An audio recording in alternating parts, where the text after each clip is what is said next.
Alison, tell us what's ahead.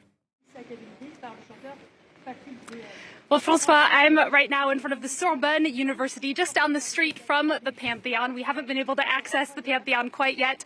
This, though, is an area that Missak Manouchian knew very well. He used to audit classes at the Sorbonne. He would study French poetry in the library right nearby. This ceremony is going to be full of poetry and symbolism.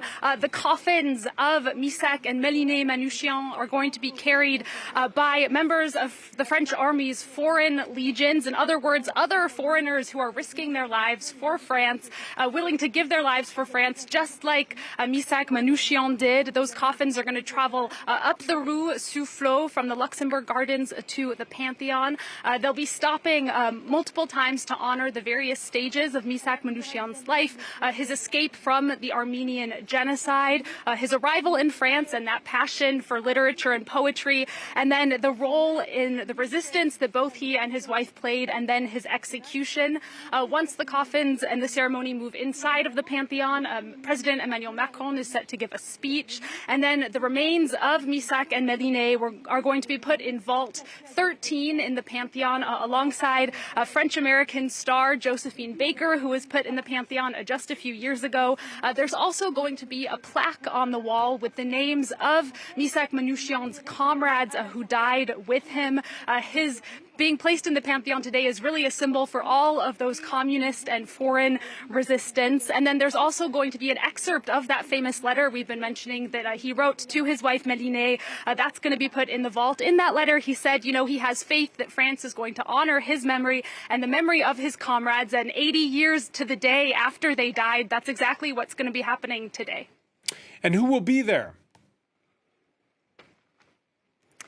Well, Francois, Emmanuel Macron, of course, is going to be there, as well as other members of the government and the heads of political parties, including far-right leader Marine Le Pen. That's despite Emmanuel Macron asking, suggesting that she should not attend, given her party's history and their ties with defending France's collaborationist government. But Marine Le Pen has said that, she rejects that request from Emmanuel Macron not to be here. She does intend to come. There's also going to be a strong representation of France's Armenian community, the biggest Armenian community in Europe. Armenian President Nicole Pashinyan is expected to be here. And then we're also going to see descendants of Missak Manouchian's comrades and the main descendant from Melinee's family. Missak and Melinee never had children. He asked her in his final letter to go on to marry, to have children, but she didn't. She devoted the rest of her life to his memory,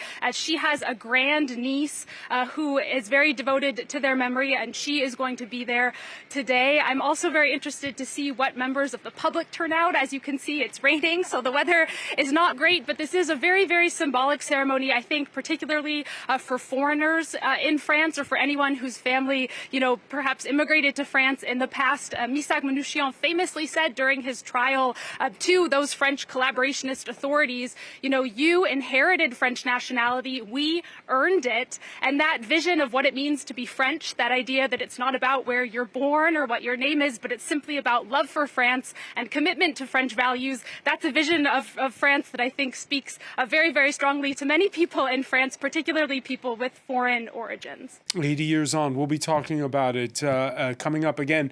6:30 p.m. is when the ceremony begins. Alison Sargent will be dodging the raindrops in the interim. Many thanks for that live update.